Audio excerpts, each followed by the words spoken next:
This RealAg Radio podcast is brought to you by high-performing carbine insecticide from FMC. Carbine insecticide delivers fast, selective, and extended control of aphids in alfalfa and pulses, leaving beneficials like lady beetles to help in the fight. Ask your retailer today. It's time for RealAg Radio on Rural Radio Channel 147 on Sirius XM.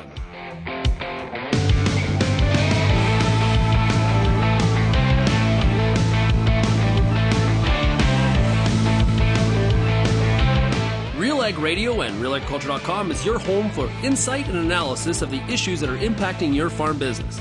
Let's get real and get connected with RealAg Radio.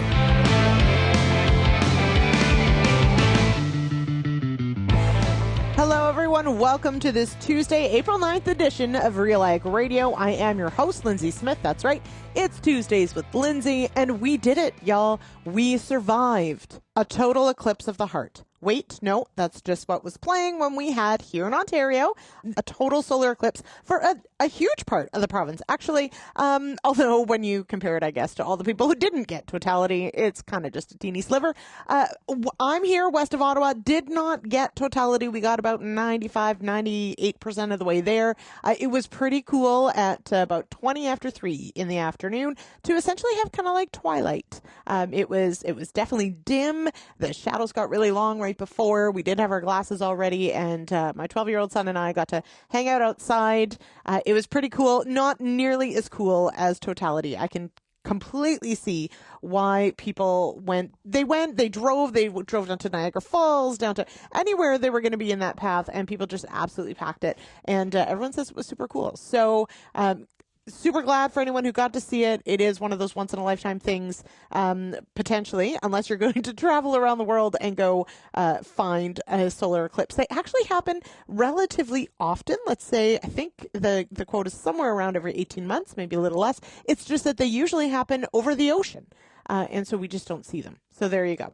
All right, let's get to today's show. We've got a great lineup for you. I've got a product spotlight with Colin Tchir of ADAMA Canada. We've also got our latest corn school on planting greens. So can you plant a corn crop directly into a living cover crop and actually get the yields you're after? That'll be Jake Monroe weighing in on that one. I've also pulled a clip from last night's episode of the Agronomists. Last night we had Albert Tenuta and Mario Tenuta on to talk about soybean cyst nematode. Now, this is one of those pests of soybeans that realistically can cause a ton of damage even before you see symptoms. And the symptoms, especially early on, can largely be thought to be other things. And really what you have to do is you've got to get a shovel in the ground, dig up roots, and find those little cysts, and that will tell you what you've got.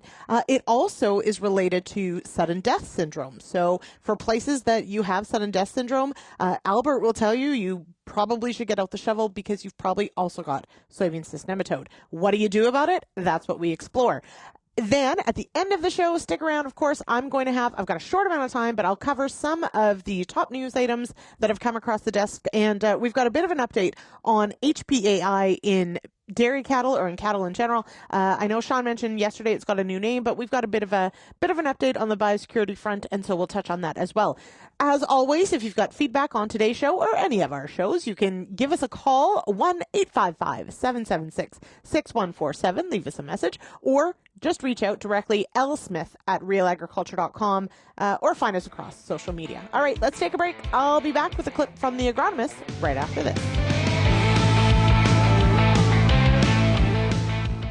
We're now going to discuss Pest and Predator podcast. Joining us right now to talk about Season 5 is Dr. Megan Venkowski. She is with AFC in Saskatoon. So what can listeners expect here in Season 5? Well, a whole bunch of different topics are going to be discussed by entomologists from across Canada. Myself and a couple colleagues, we recorded a podcast about potentially invasive species to the prairies.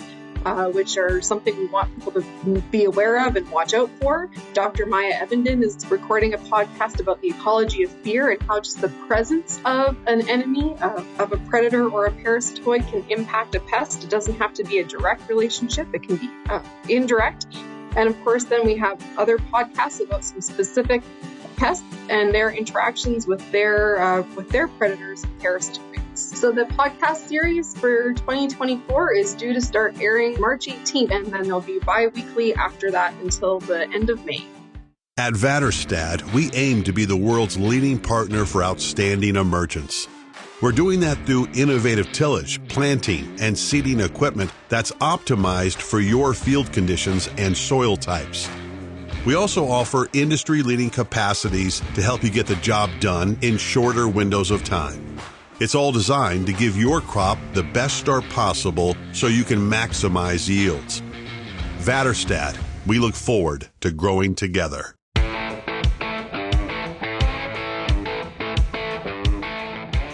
Welcome back to RealAg Radio here on this Tuesday, April 9th. I am your host, Lyndsey Smith, and you are listening on Sirius XM. Although, hey, shout out to everybody listening on the podcast. All right, this segment is brought to you by Field Heroes, powered by the Western Grains Research Foundation. Visit fieldheroes.ca to learn how beneficial insects can benefit your farm. All right, we've got a special treat here. As always, Monday nights are the Agronomists, 8 p.m. Eastern, live on YouTube, Facebook, Twitter. I host the show. I've got one topic. 2 agronomists or extension or research professionals join me every Monday, and we tackle a new topic. And last night's topic was soybean cyst nematode or nematode. There was some discussion about which one is correct and whether it's like a regional thing. Let me know if you have an opinion. And I had the great pleasure of having Mario Tenuta, he's with the University of Manitoba, and Albert Tenuta, who's with the Ontario Ministry of Agriculture, Food and Rural Affairs. And yes, they do share a last name because they also happen to share an upbringing and parents. Yes, they are brothers, and somehow brothers that, while they work in different fields, pardon the pun, Albert is a plant pathologist, Mario is a soil scientist. However, their paths cross, their professional lives cross when we talk about root pathogens, when we talk about nematodes. And so it was actually so much fun to have the two of them on, and really special to be able to have the brothers on. So for this clip that I pulled, a few things. We touch on really scouting and those early indications of a soybean cyst nematode problem. And for anyone in Manitoba, or frankly, any of the new areas of Western Canada growing soybeans, the soybean cyst nematode will follow eventually. And so it is not necessarily a matter of if, it is a matter of when. However, there is a wonderful test that you can do to find out if you've got eggs, soybean cyst nematode eggs in the field. And if you don't, we've actually got some really powerful tools to keep it out. So good practices, like, of course, not bringing in perhaps contaminated equipment, but also we have resistant varieties. We also know that rotation away from soybean and dry beans, because dry beans are also a host, can actually delay soybean cyst nematode by a huge magnitude. So this is one of those pests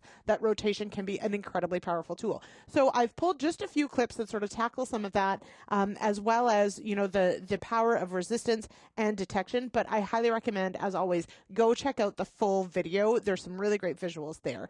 Okay. Let's hop to it. Here's Mario and Albert Tenuta on soybean cyst nematode from the Agronomists. So Albert, let's start with, as the big brother, let's start with sort of the lay of the land for Ontario, at least. How long have we been dealing with this pest? How widespread are we talking for Ontario? Yeah, so in terms of Ontario, in terms of Canada, it's been 1988 since soybean cyst nematode was first identified in the Chatham area, and it's continued to move and spread and be identified in basically all our soybean production areas of the province. We're in the process right now of doing a survey of not only soybean cyst nematode, but other nematodes as well for the province, and including horticultural ones and some of the others. So it is one that we have to deal with. It is one that, regardless of where you grow soybeans, it will come and it will cause some pain. Mm-hmm. Now, Mario, you're in a province that, certainly saw a major ramp up of soybeans a couple decades ago, and yes, a couple decades as well. It is. It started a couple decades ago. The ramping up probably, let's say the last 10 years. Okay. But how long did it take for soybean cyst nematode to show up? Well, it started to, in terms of getting positives, was 2018. And then in 2021, another field, and then a few more suspect fields that we're verifying from last year and going out to resample this year. So, they're coming in now. The fields are coming in now, unfortunately. We knew it was going to be the case because of the situation in Ontario. I don't know if there's a pattern, Lyndsey. Albert starts to work for Omafra. Soybean cyst nematode starts taking off. I start working at the university here in Manitoba, and then soybean cyst nematode becomes a problem. I don't know if it's us but anyway, the critter is moving, and we know that after having 3-5 years of soybean in a field, not sequentially, but in a rotation, it's going to start probably happening. And because we have North Dakota and Minnesota as the source below us, it was inevitable. So let's back up a step. Albert, how does soybean cyst nematode travel? How does it make its way?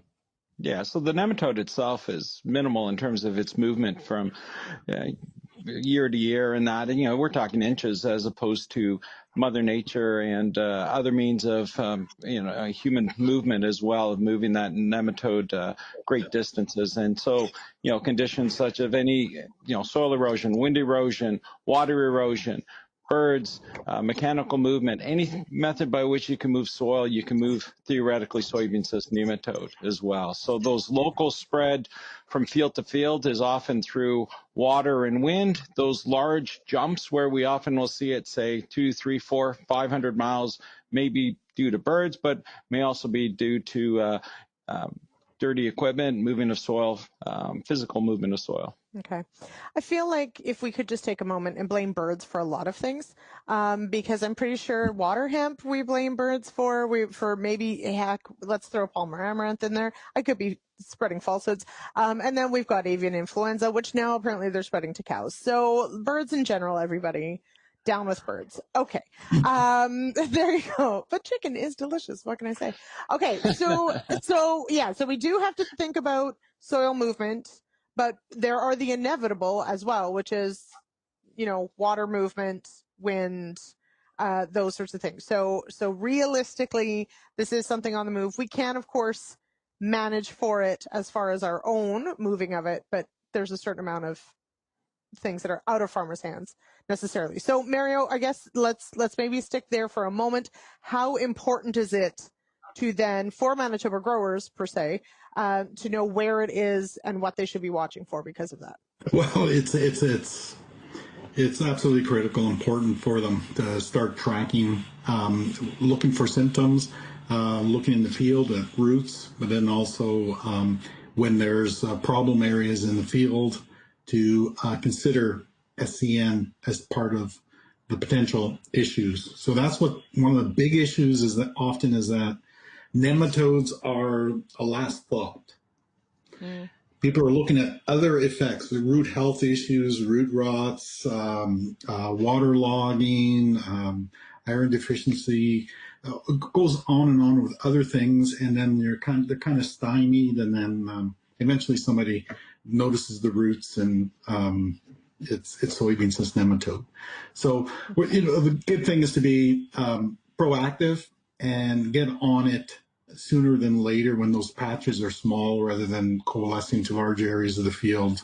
So that question so Albert, I'll start with you. If I'm in a corn, soy, wheat rotation, which is apparently about as diverse as Ontario gets, is that the gold standard, or should I be stretching it longer if I know that I'm dealing with this?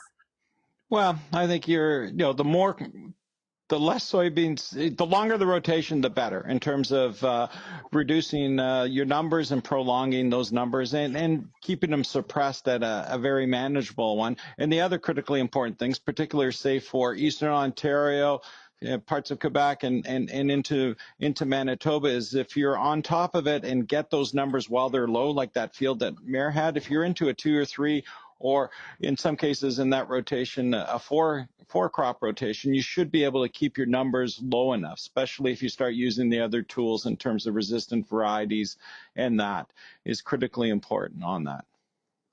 So Mario and Warren asked this question, but I think this relates to the Manitoba experience as well, in that, Manitoba, it has been confirmed in a couple different places. There's surveys that have happened in others.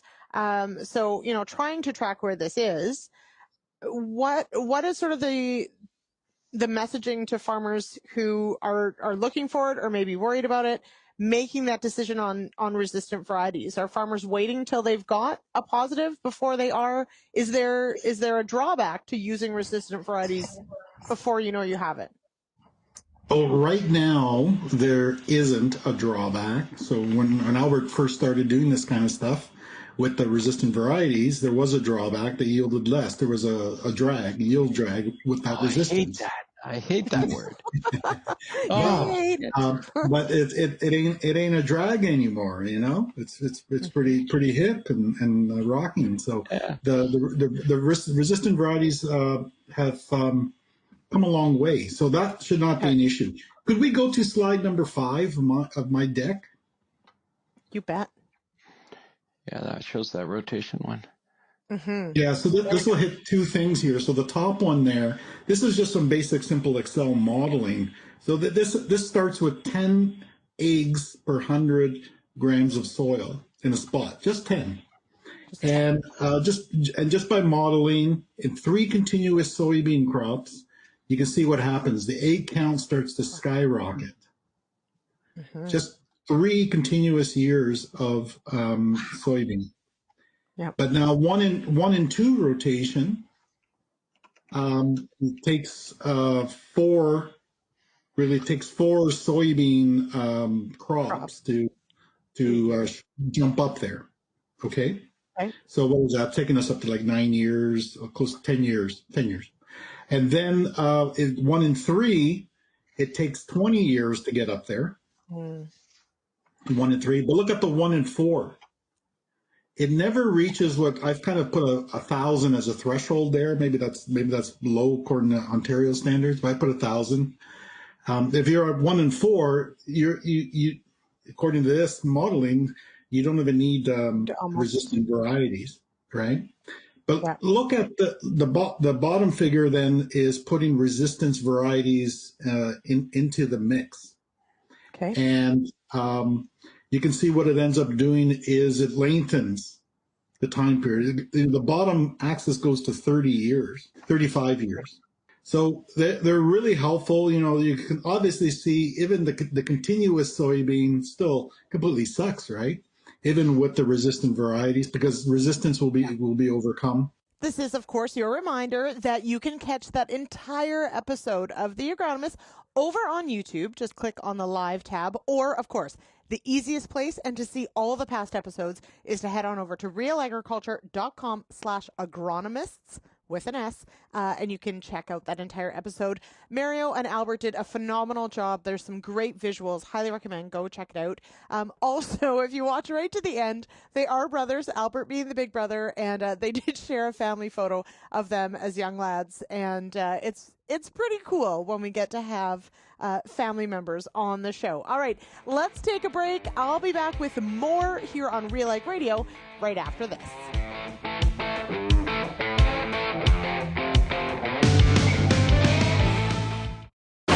Through a growing storm of kochia, cleavers, chickweed, and more, there's a clear path.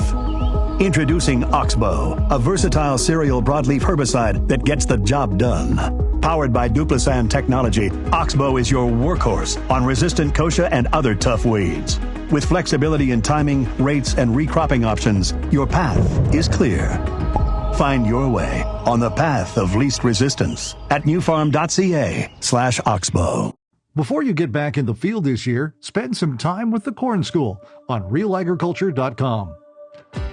Get all the information you need on hybrid selection, planting depth, crop inputs, and more from a wide range of industry experts. A massive library of video content is available on demand when you need it most. Spend your time outside of the field, inside the classroom, with the Corn School on RealAgriculture.com. Peter Johnson at WheatPete, RealAgriculture.com, and what an opportunity! Oh my gosh! You think you can't grow better wheat? You are absolutely wrong. We're going to show you how to strive for those record wheat yields that they get in the UK and in New Zealand. You can grow 150 bushel wheat. I'll show you how. Catch WheatPete's Word every Wednesday on RealAgriculture.com or download the podcast on iTunes or Spotify.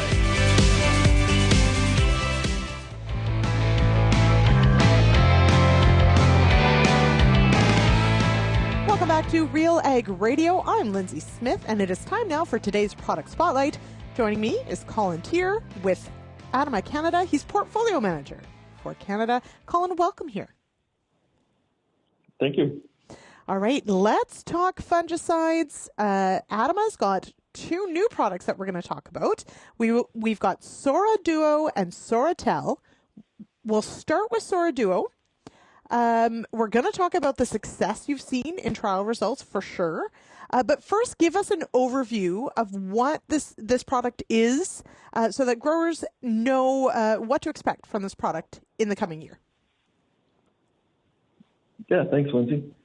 Sora Duo is a cereal fungicide that suppresses Fusarium head blight, and it's a combination of two proven triazole fungicides, prothioconazole and tebuconazole, which both provide suppression of Fusarium head blight in barley, durum, spring, and winter wheat. So Sora Duo contains azorbital, a proprietary ADAMA formulation technology that enhances the penetration efficiency, resulting in faster and longer-lasting protection. Okay, so that's Sora Duo. The other fungicide we want to talk about today is Soratel. What are a few key points about this product? Yeah, so Soratel provides protection against a variety of these diseases in several crops, including Sclerotinia control in canola. It's an EC formulation with a built-in adjuvant, so that gives growers convenience, time savings, and excellent performance. Soratel also contains our proprietary azorbital technology, which enables excellent movement in the canola plant. All right, so we've got Soratel and Sora Duo. There are some exciting findings from trials that you've done. What do the trials say on what we can expect, what farmers can expect on performance from these products? Yeah, they're excellent performing products for sure. In 60% of wheat and barley trials done by our third-party cooperators, Sora Duo outperformed a major competitor. And again, one of the reasons for the excellent performance is the azorbital technology. It performs well in challenging weather conditions, and that's by ensuring the active ingredients get into the plant quickly. As for Soratel, in Western Canada trials, Soratel outperformed competitors, showing 5% better control in Sclerotinia. And the reason behind the performance is, again, the improved uptake in the plant, which shows that formulation matters. And a great formulation complements an already effective active ingredient like prothioconazole. Now you mentioned a bit about how these products are packaged or how they come to growers. What other things do growers need to know about choosing these products ahead of the growing season? Yeah, so like all ADAMA products, Soratel, Sora Duo are fully serviced products by ADAMA and available at local retails. One other thing to add is, with current crop prices lower than those enjoyed the last 3 years, along with higher interest rates, we believe growers are likely challenging many of their status quo decisions. And we at ADAMA believe a competitive upfront price is a great approach in this environment, especially for those wishing to optimize cash flow and not wanting to wait for rebates. So for any more detailed information on Sora Duo, Soratel, or azorbital, you can visit allinonfungicides.ca. All right, that's allinonfungicides.ca. All right, so this is exciting, and certainly, as you mentioned, we've got, perhaps a different financial picture than we've been faced with over the past few years. So as you mentioned, ADAMA Canada, there are no packaging, bundling, waiting for rebates. Is that right? Yeah, that's exactly right. And in a year where fungicide use could be a last-minute decision, we think that's an important to plan for the best product and not just the program. Mm-hmm. Now we'll all just wait for the rain. How's that sound? Sounds good to me. All right. Okay, Colin, thanks so much for joining me here on RealAg Radio. Thanks, Lyndsey. All right, we'll be back with more right after this.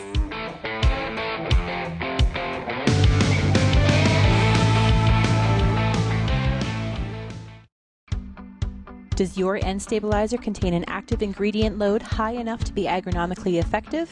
If not, it could be costing you time and money. If you're putting down a nitrogen stabilizer, put your trust in Koch Agronomic Services.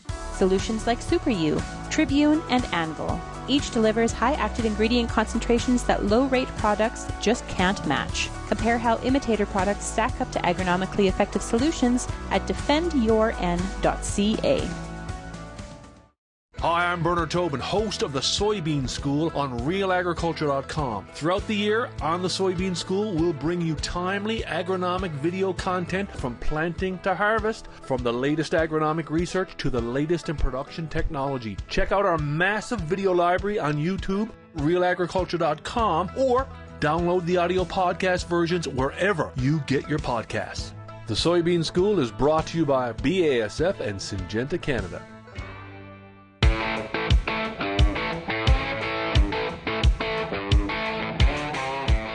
This is your reminder that the deadline to sign up for AgriStability is April 30th. Thanks to recent program changes, AgriStability coverage levels have improved significantly for 2024. To gain a better understanding of how AgriStability and other programs can improve your farm's risk management plan, visit mmp.ca. All right, it is time for RealAg Radio here. I am your host, Lyndsey Smith. It is Tuesday, April 9th, and now we are going to hop to the most recent corn school we posted over at RealAgriculture.com or cornschool.com if you want to head there. We're talking about planting green. So, of course, this is the practice, which Bern will explain, of actually putting the corn crop into a living cover crop before that cover crop is burned off. And, well, there have been mixed reviews, and certainly if you've tried it yourself, you've probably had a few head-scratcher moments, maybe hitting your head against the wall over it. But can we actually figure out how to do this successfully, and why would we even want to? That's the subject of this corn school with Bern Tobin and Jake Monroe of OMAFRA. Today we are talking planting green. Now that is planting corn directly into a live cover crop before it is killed by herbicide or tillage. More and more growers are doing it thanks to advances in planter technology, herbicide options, and a greater awareness of cover crop benefits to soil health. But how do you make it work? And what's the impact on yield? To tackle these questions and much more, I'm joined today by Ontario Ministry of Agriculture, Food and Rural Affairs Soil Management Specialist, Jake Monroe. Hi, Jake. Hey, great to have you on the Corn School. Happy to be here. Now, there's a lot to consider when planting corn into a living cover crop. Everything from, cover crop species to planter setup and termination, and a host of other factors. In 23, you work with 5 Ontario farmers who planted green, and you followed those fields through the year. Tell us about the project and what you were hoping to learn. Yeah, so Bernard, I worked with, like you said, 5 different growers across 4 different counties. I really wanted to identify what are some of the common issues or challenges that come up with planting into a living cover crop. As you know, I've worked with soybeans being planted into rye. That system is, can work quite nicely at a little bit lower risk. But for corn, a lot of growers are pretty hesitant to get into doing that, especially with a big cover crop, a multi-species mix. So I wanted to kind of dig in and work with some growers who've been at it for a number of years and, see what are the common issues, but also the common elements of success. How are they making it work? Yeah. Now, as I say, well, let's look at some of that. From soil types to cover crop mixes, termination strategies, and of course the weather. You saw a lot of different things in your research. Let's take a close look at a couple of your trials and what you observed. Let's start with what you call Field 2 in Brant County. A nice corn yield here, 209 bushels. Yeah, absolutely. And that really was a surprise if you had seen this field at the beginning of the season, both for myself, for the grower. This was a big cover crop. This was a cover crop that was over 4,000 pounds per acre dry matter. It was a multi-species mix with cereal rye, with hairy vetch, and with some brassicas in there. And it was actually a grower who was its first time doing this, planting green into a cover crop like this. So this field on a nice silt loam soil in Brant County, it was came through the winter very, very nicely. It had chicken manure applied the previous year, so lots of fertility there. When it came to planting, planted in nice conditions, but that corn crop was really slow to get up out of this really thick, dense cover crop mat. So a couple observations of this site. We lost 4,000 plants per acre or so just from some issues with that thick mulch. We also had some issues controlling some of those species within that cover crop mixture with the burn down, especially because that burn down was done a day or so after planting, and some of the material kind of tramped over, difficult to kind of penetrate that canopy and get good coverage of the herbicide. So this field, like you said, though, yielded 209 bushels, nice soil type. We got very favorable conditions, and after a very slow start, it really did take off in the latter part of the season and ended up putting up a nice yield. Hey, let's move over to what you call Field 4 in Haldimand County. A lower yield here. I guess you ran into some nitrogen issues, right?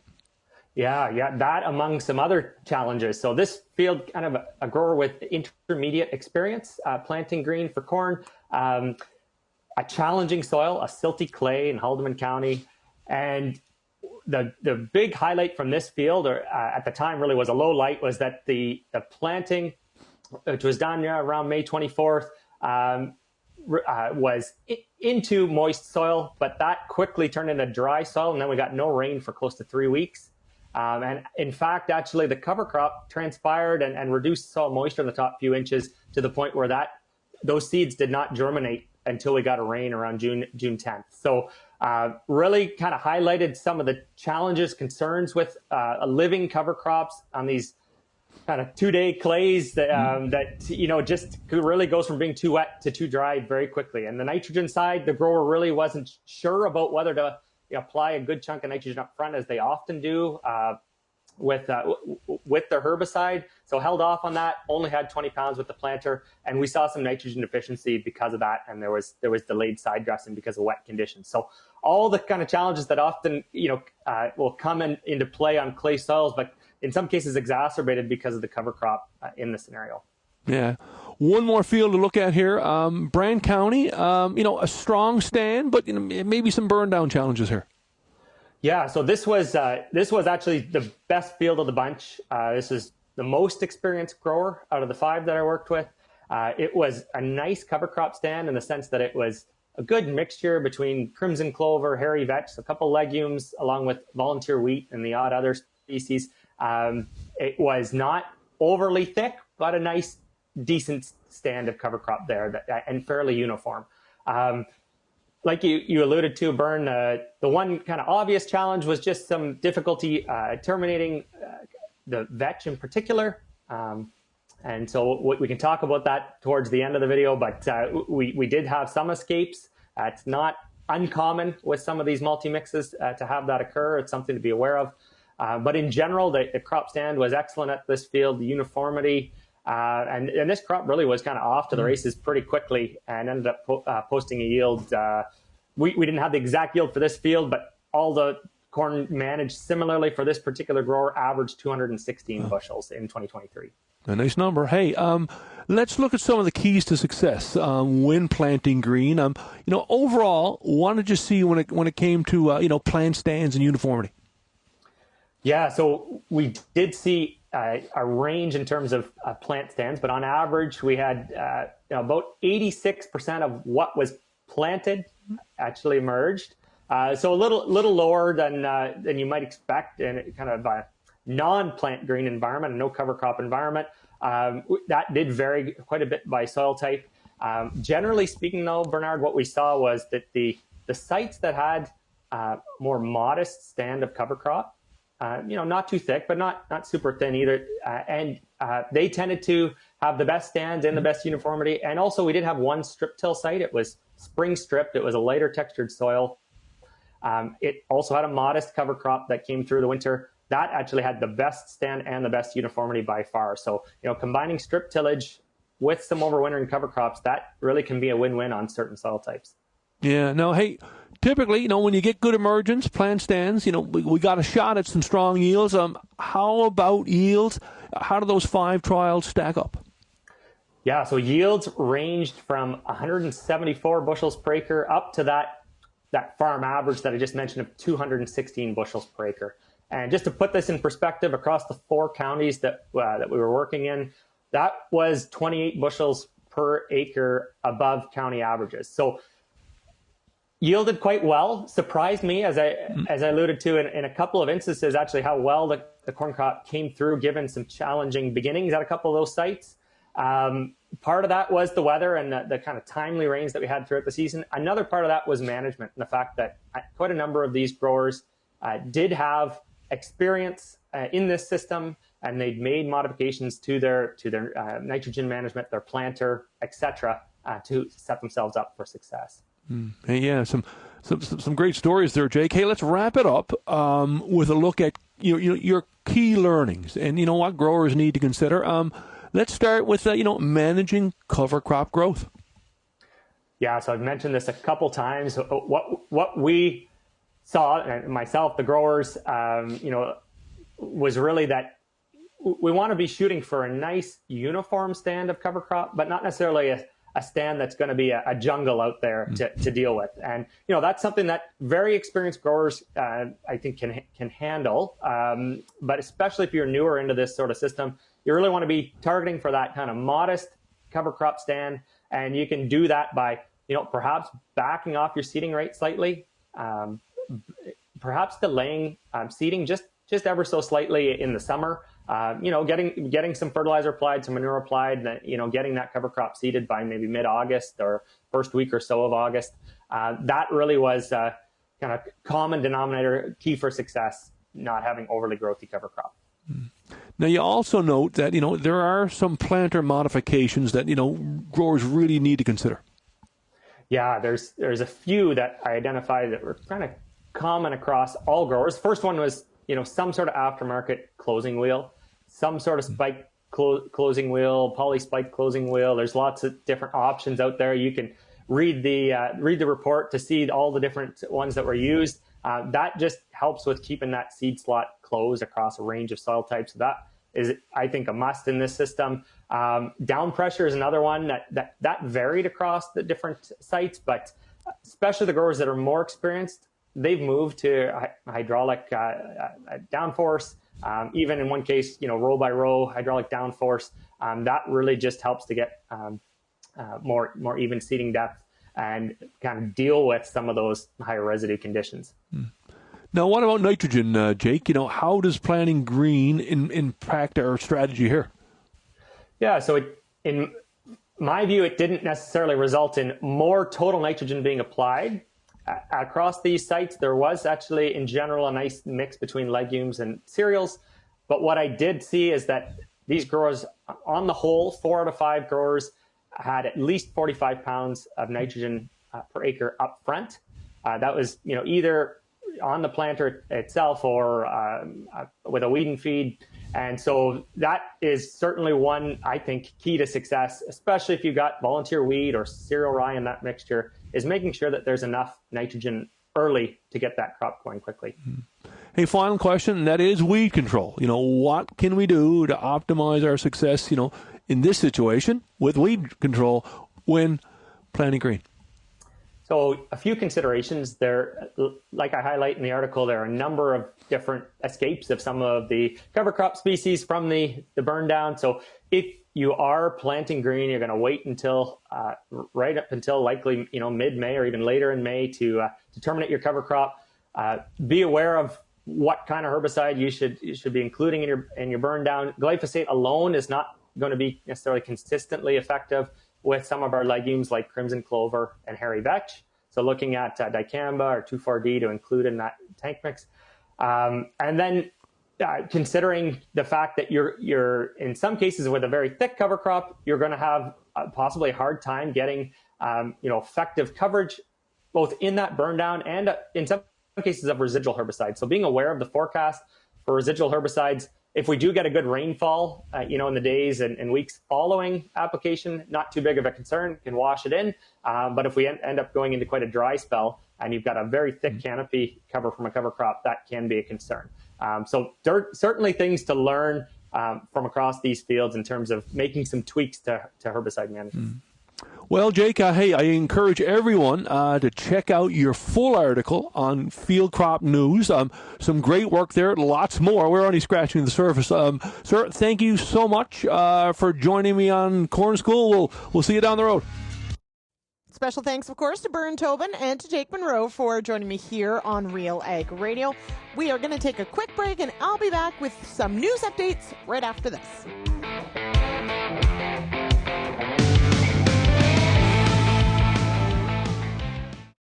What's next for your fields? At Pioneer, delivering industry-leading genetics drives everything we do. From the scientists in the lab to our local teams with boots on the ground, we are determined to get there first. Developing top-performing products, proven in more growing conditions than ever before. Pioneer. What's next happens here. Visit pioneer.com/Canada to learn more. I'm Lyndsey Smith from RealAgriculture.com. Join me Monday nights for The Agronomists, a 1-hour live and interactive show broadcast across YouTube, Facebook, and X. Monday nights at 8 p.m. Eastern, I host expert agronomists from all over the country to give you answers to some of the toughest agronomic questions. Join us live or catch the replay Tuesday morning. That's The Agronomists with me, Lyndsey Smith, Monday nights live at 8 p.m. Eastern.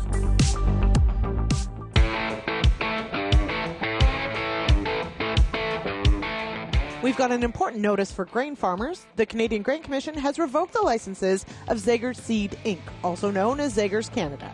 If this company owes you money for grain deliveries, call 1-800-853-6705 immediately. A message from the Government of Canada. Welcome back to Real Ag Radio. I am your host, Lyndsey Smith. It is April 9th.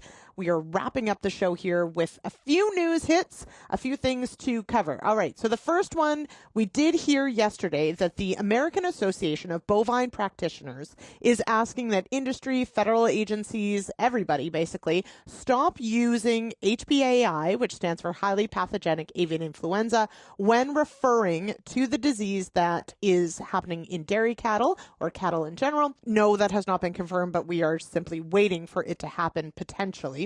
But when HPAI infects cattle, yes, it's the same pathogen. However, the association would like to use the term bovine influenza A virus, BIAV, simply because when the pathogen enters a cow and they do get ill, it is not nearly the same symptomology and certainly not the same mortality or morbidity that we see in poultry. So the association really wants to push the message home that this disease is presenting very differently in cattle, and so they're using a different name for it. Now, one of the things I really tried to do for today's show was actually get our Canadian Food Inspection Agency on the line to ask a couple questions. We could not make it happen on the timeline that I needed, and so we're still waiting to have some of those discussions as far as what producers are being told to do. But what we do know is certainly that Canada is monitoring closely, and all farmers or ranchers, anyone who cares for cattle that may notice something amiss with those cows and they're wondering what it is, are encouraged to call their veterinarians. Of course, veterinarians would report to CFIA should they find a suspected case or do a test for it. So now what are you looking for? We did cover this on RealAgriculture.com. Cattle will go off feed. The rumen activity absolutely slows right down. Their milk, either 1, 2, 3, or all quarters can be involved, but not all. The milk will get very thick, almost like colostrum, kind of yellow. They actually can have either be somewhat constipated or have really dry manure. And realistically, you may not get a fever. It's certainly not the same as mastitis, so it doesn't necessarily present the same. And what veterinarians down in the U.S. who have been dealing with this down in the Texas Panhandle and other places have said is supportive care, so not antibiotics, but fluids and rest and basically the cattle just have to get over this virus. It has to work its way through. They have said, though, that as a fallout to cattle getting this, yes, milk production goes way down. For some who, let's say, are mid-lactation or older animals, that lactation may not start back up, so they may actually dry off. And they have reported more abortions, more spontaneous abortions, but it's too soon to know whether or not it will have an ongoing impact on reproductive ability of these cows. And right now, we're assuming, and this can change, that it's about a 10 to 14 day incubation period. So quite similar to a lot of influenza viruses. All right, so that's the update there. We'll keep you posted if anything changes as far as positives or where they might be. But for all of you who take care of dairy cows, I'm sure your provincial organizations have been in touch. But anyone who has beef cows, it stands to reason that beef cows may also be susceptible to this. We don't know that yet. But because the drop in milk production seems to be the biggest indication, it's just, I think, much easier to find it in a dairy cow. So please keep an eye on your cattle herds as well. And if you have any questions, please contact your veterinarian. All right. Also on the radar is the most current consultation that is open. This is from the Canadian Food Inspection Agency, has opened the winter 2024. I know it started in February, so that's why. The winter 2024 seed regulatory modernization consultation. It is open until May 1st of 2024. So you have the month of April to submit your thoughts to the CFIA. This is for everything except seed potatoes. I don't know why not seed potatoes, but hey, that's why it's in there. So you may remember we heard from Doug Miller just a few weeks ago with the Canadian seed growers, and they've got their thoughts on what they want to see in this modernization. Of course, other organizations have some thoughts as well. And, you know, if you're interested but not quite sure where you sit on some of the issues or some of the modernization, several organizations, seed growers, the Canadian seed growers included, the NFU, other organizations have their sort of position papers available should you want to do some reading before you weigh in. But if you would like to have your thoughts known on the process, it is, as I mentioned, open until May 1st.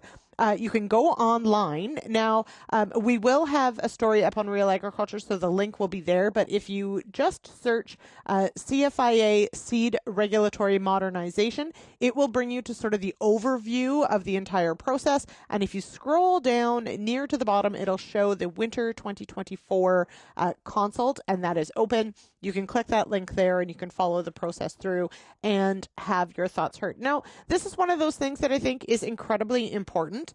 We have seen this certainly in the last few years for many of these changes. There is this opportunity to weigh in. And, you know, depending on the topic, we can see some pretty significant turnout and a lot of submissions, and other times less so. But really, if you happen to find yourself, and I know it's a busy time of year, but if you happen to find yourself at a computer and want to have your thoughts known, you can head on over to the CFIA website, inspection.canada.ca. If you use the search function, you should be able to find it. Or, of course, head on over to realagriculture.com and we'll get you that link as well. All right, what else is happening? All right, we also saw today that the Grain Growers of Canada have launched, well, they're moving the goalpost. Remember how all we ever talked about was 2030? Everything had a goal of 2030. Well, it's now 2024 and 2030 is not that far away. So now we officially, I'm going to call it, have to talk about 2050s. The Grain Growers of Canada have released their report that outlines the policy direction and what they want to see, and the new goalpost is by 2050. So the Grain Growers of Canada say the road to 2050 policy recommendations is aimed at getting the government to partner with grain farmers to reduce emissions together. Recommendations include increasing public and private breeding research, expanding eligibility criteria for funding for current climate programs, and developing a data management strategy. And I got to tell you, that's one of those things. If you remember, just a few weeks ago, we heard from Jay Wetter, who had been out to San Diego and was at the conference about agriculture technology and what's going forward. A lot of what was sort of new and interesting was that data management piece of, and connecting the carbon piece, the environmental piece with that data management. I think grain growers are bang on here. This is probably something we really need. And it's interesting. I was just thinking about it today, about how, and this was in the context of listening to the discussions on minimizing nitrogen losses and, the advancements that farmers have made in understanding all the ways nitrogen is lost and all the management changes that farmers are doing or have done to manage those losses. Right now, none of that gets reflected in sort of the overall picture of the estimated emissions from crop production. Right now, and I know this is a tangent, just bear with me, people. Right now, the way Canada estimates emissions from crop production is basically a function of, crops grown, fertilizer sold, and a coefficient that's based on how much rainfall you get. So nowhere in that, and I understand they're trying to simplify it to an extent, but nowhere in that discussion is the actual numbers of how many, CO2 equivalents, tons of were actually saved or not. It's just a model. And that model may not necessarily be accurate, especially if, as an industry, farmers are doing major changes and adopting major strategies to minimize this. So I definitely think a definite data piece there that's missing. We'll have more on this. I'm sure we'll be speaking with the grain growers of Canada on it as well. But if you want to go check it out, head over to their website. They've got the whole policy recommendations. They've got a whole report there. Okay, last news item before we run out of time. About 3,500 livestock producers in Saskatchewan who were eligible for drought assistance through Agri-Recovery in 2023 should receive our top-up soon at about $50 per head from the federal and provincial governments. So an initial payment through the Canada Saskatchewan Feed Program, so that's what they ended up dubbing the 2023 Agri-Recovery Program, were prorated to a maximum of 75%. And that was to ensure that all producers would receive some support. Now that the applications have closed, they closed in mid-March, the province says that the remaining money will be sent to eligible recipients by the Saskatchewan Crop Insurance's feed team. So if you were part of that program, you can expect a top-up. Well, everybody, we're going to leave it there for today's show. That's all the time we've got, if you can believe it. Big shout out, of course, to everybody who helped me put the show together. So thank you to Bern Tobin. Thank you to Mario and Albert Tenuta. Thank you to Colin from ADAMA Canada for joining us for our product spotlight. And thank you to Jay Strovey. He's our producer here at Real Agriculture, and he puts this all together and makes sure that each and every one of you can listen to it here on Sirius XM. And we do appreciate that. Now, I will be back Friday for the issues panel, which is, this one's going to be kind of special, everybody, because as you may know, the Real Agriculture team tries to get together, our entire team. There's about 12 to 14 of us, depending on the time of year. We all try to get together twice a year. So usually October and April, we try and meet in person, spend some time having some downtime together. And then, of course, we take some time to do some strategic planning and all that sort of good stuff. So we are headed to the Jays game tomorrow. No idea why there's a 3 p.m. game in Toronto. Does no one work in this city? Anyway, somebody let me know. We're going to the Jays game tomorrow. We're all going to meet in Toronto, and we're going to spend a couple days together planning the next biggest and brightest and greatest thing here for Real Agriculture. So if we're a little quieter on social media, you'll know why. But what that also means is that our Friday issues panel gets to be in person. We get to be face-to-face, which is always really fun. And maybe we'll even have some extra voices in on the show for sure. So Friday's show, of course, there will be a beef market update with Ann Wasco, as always. But Calvin Hepner will be there, myself, of course, and Sean Haney, your host. So as always, we'll talk to you on Friday. Now, if you've got any feedback on today's show, you can send me an email, lsmith@realagriculture.com, or you can find me across social media at RealLoudLyndsey, that's LYNDSEY, or of course, just call that feedback line, 1-855-776-6147. We are on YouTube, so like and subscribe there. We, of course, are on Twitter/X, Facebook, TikTok, Instagram, you name it, we're there. Find us there if you'd like. We'd love to get your feedback. All right, everyone, have a wonderful Tuesday, and we'll talk to you on Friday. Thank you for downloading this RealAg Radio podcast, brought to you by high-performing carbine insecticide from FMC.